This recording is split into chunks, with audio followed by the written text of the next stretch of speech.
Servus Leute, die Eissaison beginnt bald und vielleicht waren einige von euch schon auf dem Eis gewesen. Und heute bei Marcel's Hockey School machen wir ein Dynamic Warm-Up, dynamisches Warmmachen, die ihr für eure Trainings oder eure Spiele machen könnt. Warum ist es so wichtig? Zuerst Verletzungen zu präventieren, zweitens den Kreislauf im Schwung zu bringen und euch mental und körperlich für eure Trainings oder Spiele vorzubereiten, damit ihr vom Anfang an auf dem Eis bereit seid und nicht erst vielleicht nach 15 Minuten.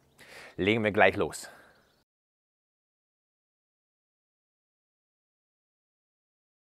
So, was braucht ihr, um diesen Warm-up durchzuführen? Eigentlich gar nichts. Ihr braucht nur ein kleines bisschen Platz. Ich mache es sogar heute in meinem Garten für euch. Und wichtig aber zu wissen ist die richtige Progression von einem Dynamic Warm-up. Womit fangen wir an? Womit endet man?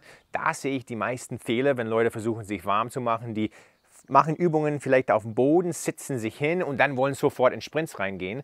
Das macht wenig Sinn. Wir brauchen eine richtige Progression. Oder viele gehen einfach gern auf dem Fahrrad oder ein bisschen joggen. Das bringt den Kreislauf schon im Schwung, aber die ganze dynamische Bewegung, die man auf dem Eis braucht, diese ganzen Sprünge, diese schnelle Cuts, die ist beim Fahrradfahren oder Joggen nicht dabei. Das versuchen wir jetzt alles einzubauen.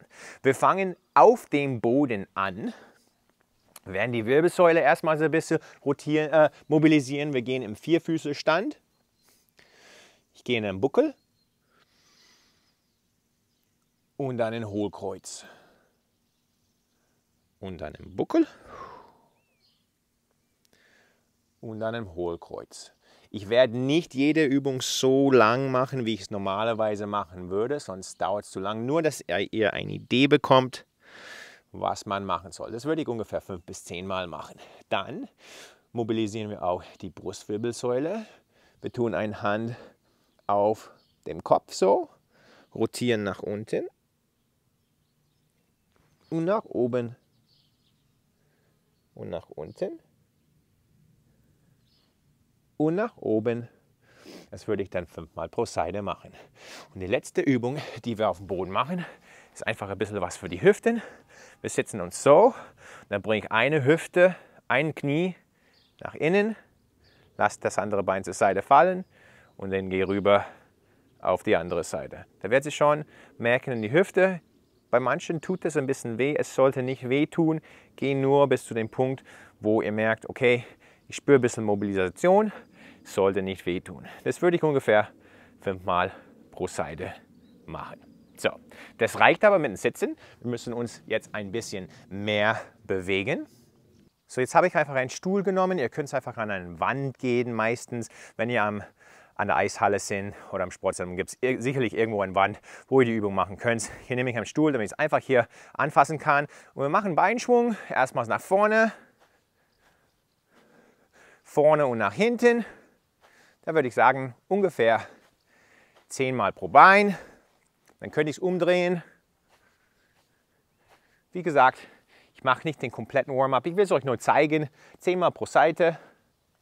Und dann seitlich auch hin und zurück. Super Übung am Anfang von euer Dynamic Warm-up. Beinschwung nach vorne und zur Seite. So, jetzt kann ich den Stuhl schon mal wegnehmen. Und jetzt werden wir leichte Bahnen fahren. Ich habe ungefähr 10 Meter Platz, das sollte auf jeden Fall reichen. Was wir als nächstes machen, ist Knie zur Brust, auf die Zehenspitzen und weiter. Knie zur Brust, auf die Zehenspitzen und weiter. Knie zur Brust, auf die Zehenspitzen und weiter. Sehr wichtig dabei, viele machen Brust zu Knie, das sieht dann so aus. Das wollen wir vermeiden. Haltet euer Rücken sehr schön aufrecht und kommt hoch. 10 Meter. Nächste Übung, was wir machen werden. Das könnt ihr eigentlich mit der ersten Übung kombinieren. Ich zeige euch, wie man das kombiniert. Das wäre Knie zur Brust und einen kurzen Yogi Squat. Knie zur Brust, drehen, Yogi Squat. Das bisschen Dehnung hier in das Gesäß spüren. Ihr könnt aber die Übungen getrennt voneinander. Das wäre dann einfach so, Yogi Squat. Hände möglichst frei vom Körper. In die Hocke gehen und dann den nächsten Schritt machen. Alle diese Übungen würde ich für ungefähr 10 Meter dann machen. Als nächstes eine Übung, die sehr viel Spaß macht, finde ich, aber ich weiß nicht, ob ich gut dabei ausschaue oder nicht. Das sind die berühmten Flugzeuge. Knie nach vorne, leicht gebeugtes vorderes Bein, Hände nach außen und ich versuche, mein hinteres Bein parallel zum Boden zu bringen. Kurz 1, 2 halten, leicht nach vorne schauen und dann den nächsten Schritt. 1, 2. Ich hoffe, dass mein Bein ungefähr parallel ist. Schauen wir mal. Ist es parallel? Müsst ihr mir sagen. Das würde ich auch für ungefähr 10 Meter machen. Wichtig bei der Übung, wir gehen nicht so mit dem Rücken. Buckel, nicht gebeugtes hintere Bein, sondern versuch da eine saubere, gut aussehende Flugzeug zu machen und keinen Flugzeugabsturz. Als nächstes High Kicks. Ich hoffe, dass ihr das höher machen könnt wie ich. Einfach geradeaus, nicht mit den Händen runterkommen, das wäre dann zu tief. Okay, und das auch, wie gesagt, alles für 10 Meter machen. So, es gibt sicherlich viele andere Übungen, die man machen könnte. Vielleicht machen wir sogar eine noch ein bisschen für die Hüfte. Knie hoch, nach außen, Tap und wieder nach innen, außen, Tap, wieder nach innen, außen knallen, kurzen Tap und wieder nach innen, gut für die Hüften. Und diese Übungen sind eher für Mobilität, für die Dehnung. Und jetzt werden wir in Übungen kommen, die ein bisschen Kraft erfordern, also nicht ein richtiges Krafttraining, aber wo wir unser Körper schon ein bisschen stützen müssen. Das erste ist ein ganz normaler Ausfallschritt. Hände auf die Hüften, Brust bleibt schön groß, mein hinteres Knie bleibt leicht auf dem Boden. Ausfallschritt. Ausfallschritt. Ich schaue geradeaus, versuche bei diesen Übungen auch immer geradeaus zu schauen, nicht die ganze Zeit am Boden schauen. Auf dem Eis können wir auch nicht die ganze Zeit auf dem Eis schauen. Diese Übung können wir natürlich auch rückwärts machen. Und immer schön geradeaus schauen. Der Brust bleibt aufrecht. Vorne 10 Meter und wenn ihr wollt, auch nach hinten 10 Meter, ist aber optional. Als nächstes kommt eine richtig coole Übung. Der Wurm. Und zwar, ich gehe so weit wie möglich nach vorne mit gerade Beine. Irgendwann kann ich das nicht mehr. Muss ich meine Knie leicht biegen. Laufe ich so weit wie möglich nach vorne mit den Händen. Merke die Spannung in meinen Rumpf, meinen Bauch. Und dann ganz winzige kleine Schritte mit den Füßen nach vorne. Und das auch dann wieder mit den Händen. Das ist schön ein bisschen anstrengend, aber es ist eine sehr gute Übung.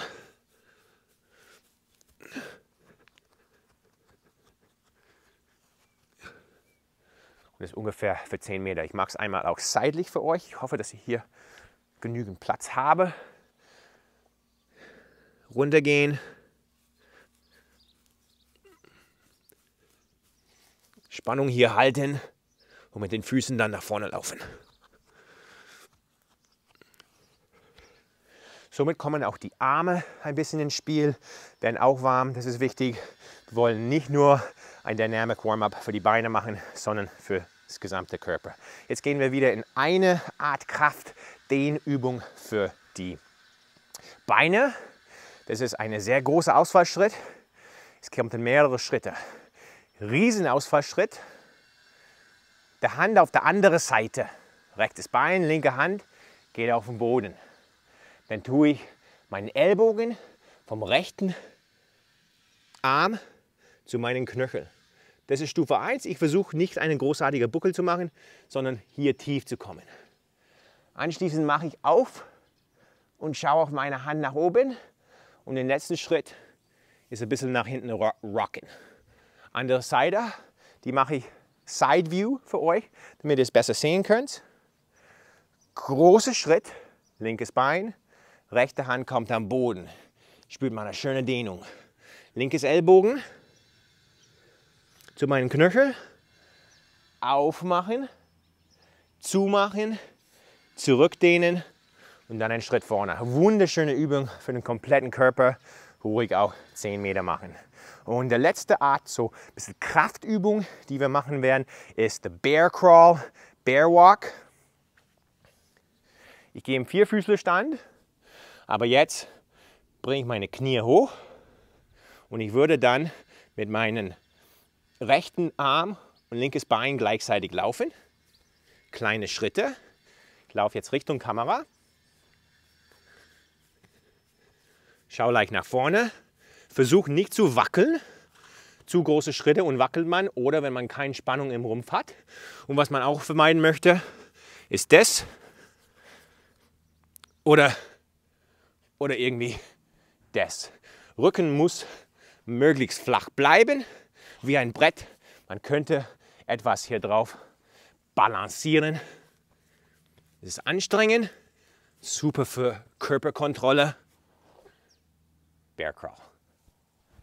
So, jetzt haben wir uns ein bisschen gedehnt, ein bisschen im Kraftbereich gekommen. Was fehlt noch? Was fehlt noch, ist die schnelle Übungen, die wir machen müssen fürs Eis oder auch allgemein. Gute Warm-up für Fußball oder andere Sportart. So, wir müssen jetzt ein bisschen im Schwung kommen. Okay? Das ist der letzte Teil des Warm-ups. Also machen wir ein bisschen anfersen.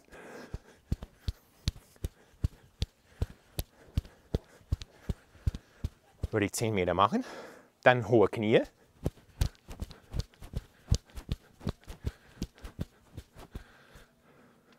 Und dann, was cool ist, beides kombinieren. Anfersen 1, 2. Hohe Knie 3, 4. 1, 2, 3, 4. 1, 2, 3, 4. 1, 2, 3, 4. Das könnt ihr 10 Meter machen, vielleicht sogar ein bisschen länger, weil man geht ein bisschen weiter mit den Übungen. Eine andere richtig gute Idee bei dieser Übung, die ihr machen könnt, die wir mittlerweile mit unseren Jungs und Mädels im Verein einbauen, ist, dass man schaut nicht nur geradeaus. Macht die Übung etwas schwieriger, wenn man nach links und nach rechts schaut. Ist auch wichtig für auf Mais. Man schaut auch nicht die ganze Zeit geradeaus. Ist auch wichtig fürs Gleichgewichtssinn. Vor allem für Leute, die vielleicht mal eine Gehirnerschütterung hatten, wie ich. Es hilft unheimlich. Ich zeige euch nur kurz, was ich meine bei zum Beispiel so einer Übung. Da schaue ich nicht nur nach vorne, sondern ich schaue auch mal zur Seite. Okay? So, jetzt haben wir die 3 Übungen gemacht. Jetzt gehen wir ein bisschen in die seitliche Bewegung. Und diese Kopfdrehung werde ich dabei machen. Leichte Side Shuffles, Hände frei. Und zurück. Dann den Scherenlauf. Scherenlauf bedeutet nach vorne übersetzen und nach hinten übersetzen. Hier möchte ich kleine Schritte haben mit guter Hüftrotation.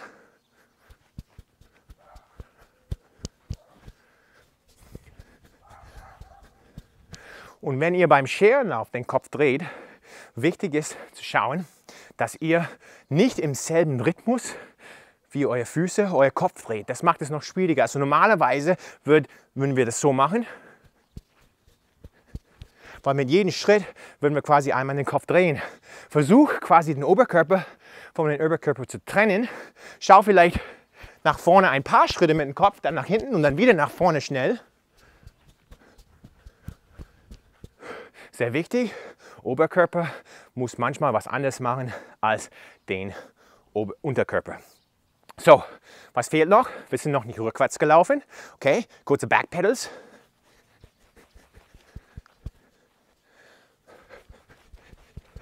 Da könnt ihr ruhig die Hände dabei bewegen, auf Mais weniger, aber hier finde ich es gut. In der Hocke bleiben und dann hier auch einen Hopserlauf. Versucht dabei, es gibt ein paar Varianten. Ihr könnt so weit nach vorne gehen wie möglich. Hier habe ich nicht ganz so viel Platz, deshalb werde ich einfach so hoch wie möglich springen.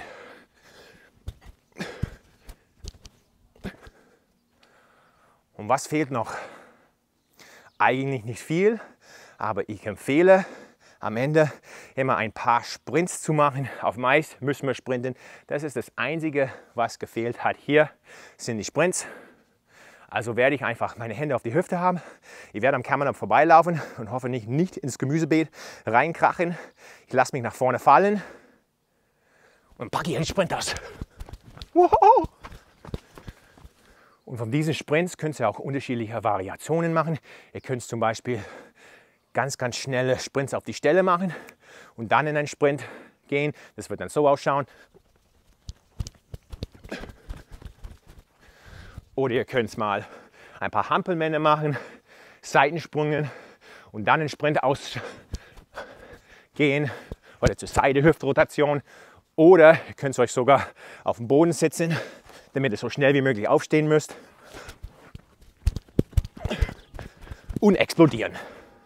Okay, und weil es relativ viel war, hier den Dynamic Warm-Up auf Papier für euch.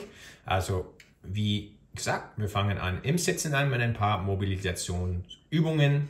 Dann gehen wir ins dynamisches Dehnen. 5 Übungen da. Wie gesagt, Knie zur Brust und Yogi Squat können wir kombinieren. Anschließend die Kraftübungen. Auch da 4 Stück.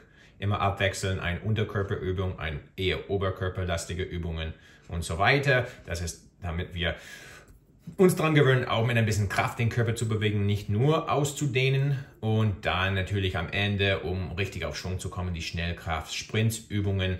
Ruhig ein bisschen länger von der Distanz her als die anderen Übungen. Also kann man auf 15 Meter hochgehen statt 10. Wenn man möchte, muss nicht zwingend sein. Und am Ende 4 bis 6 Sprints. Ein Sprint reicht da nicht. 4 bis 6 Sprints, unterschiedliche Varianten, wie ich vorgemacht habe, würde ich dann einbauen. Und dann sind wir nach 10, vielleicht maximal 15 Minuten, seid ihr richtig schön warm. So, das war's für den Dynamic Warm-Up bei Marcel's Hockey School. Man kann auch faul sein. Man kann auch den Warm-Up einfach mal sausen lassen.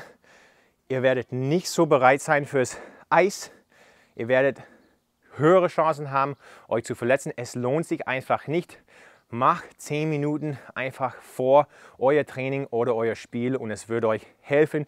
Letzte Woche war ich in der Schweiz beim Car-Camp für Frauen. Wir haben es mit den Mädels und Frauen dort durchgeführt. Die kannten sowas nicht, die fanden das echt cool, fühlten sich auch dabei besser auf dem Eis. Und es ist einfach wichtig. Man ist einfach bereit für das Eistraining oder Spiel danach. Also macht das. Welche Übungen ihr genau macht, vielleicht habt ihr auch ein paar Übungen, die ihr gern macht, dann macht es einfach. Aber bitte daran denken, erstmals ein bisschen im Dehnbereich kommen, Mobilisation, dann ins Kraftbereich und anschließend in den schnelleren Bereich, also mit vieler Bewegung, schnellere Bewegung und Sprints. Das ist die richtige Reihenfolge und schaut, dass ihr euer kompletter Körper erwischt. Nicht nur die Beine, den Rumpf und die Arme sind auch natürlich wichtig fürs Eishockey. Ich hoffe, dass das Video euch gefallen hat. Hoffe, dass ihr jetzt mittlerweile eine dynamische Warm-Up in euer Programm einbauen werdet. Falls das Video euch gefallen hat, klickt einfach auf Like und Abonnieren, damit ich motiviert bin, noch mehr Videos für euch rauszuhauen. Viel Spaß da draußen, viel Erfolg diese Saison und bis zum nächsten Mal bei Marcel's Hockey School.